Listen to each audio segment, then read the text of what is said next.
Hi, friends. Welcome to Good God Talks. I'm excited to introduce you to our special guest today. Sarah E. Frazer is a writer, Bible study mentor, wife of Jason, and mother of 5. She writes for the Proverbs 31 First 5 app, as well as crosswalk.com. With a background in missionary work and Bible teaching, her passion is to encourage women to start today with a Bible reading and prayer habit. Yes, love that. She shares tools and encouragement for Bible study and prayer study, and I'll have links in the show notes for all of the places you can connect with her.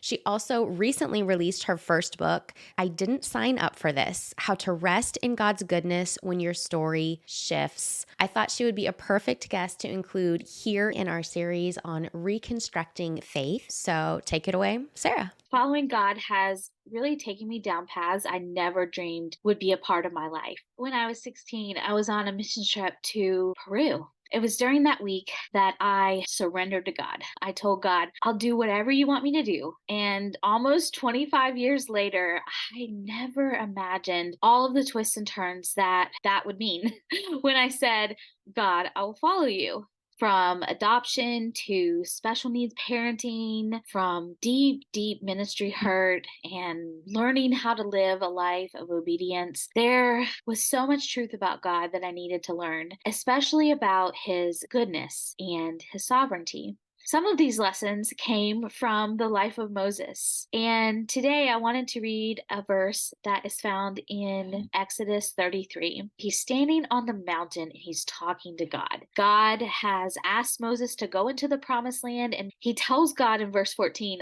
I don't want to go unless you go with us. We don't want to go without your presence. So God promises to go with Moses. And then right after that, Exodus 33:18 says, Moses said, please show me your glory.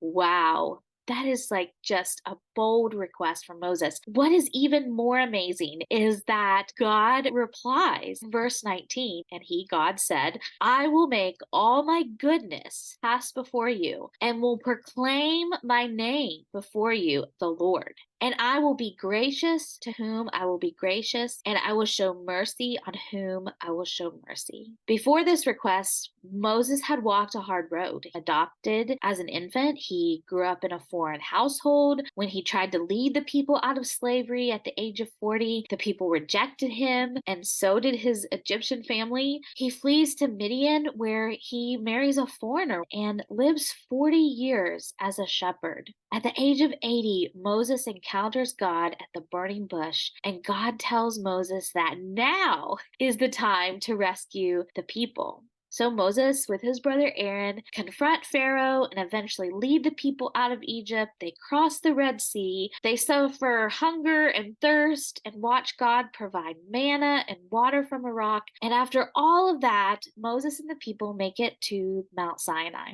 I'm sure Moses felt really weary and really worn with all of the twists and turns in his story. Where is God going to lead next? When we look at our own stories and often the shifts that have happened, they make us question things. They've made me question some things about God. I don't know about you, but my biggest question is, God, are you good? And in today's verses, Exodus 33:18 through 19, the two ideas that God uses to describe his glory or his essence, what makes him God, are the ideas of his goodness and his sovereignty. God says, I will make all my goodness pass before you, and I will be gracious to whom I will be gracious, and show mercy on whom I will show mercy. God's ultimate control is not very comforting unless we connect it to God's goodness. And a good God who isn't in control doesn't really provide peace for our hearts. But a God who is both good and sovereign helps give us such assurance. And we are assured of these three things. Number one, God's plans are never thwarted. God's plans aren't written in pencil. What he wants to accomplish with our lives will happen. Number two, goodness is always a part of the plan. Now, it might not feel good. I guarantee there are things in your story that don't feel good at all. but God's goodness will always follow us. We just need eyes to see it. And number 3, God's presence is always there. God promised never to leave us. He promised Moses he wouldn't leave them. And in Hebrews 13:5, God tells us he will never leave us as well. Although we might want to question God's goodness, let's have faith like Moses to know that God has never left. He's still in control, and there is goodness even in this season.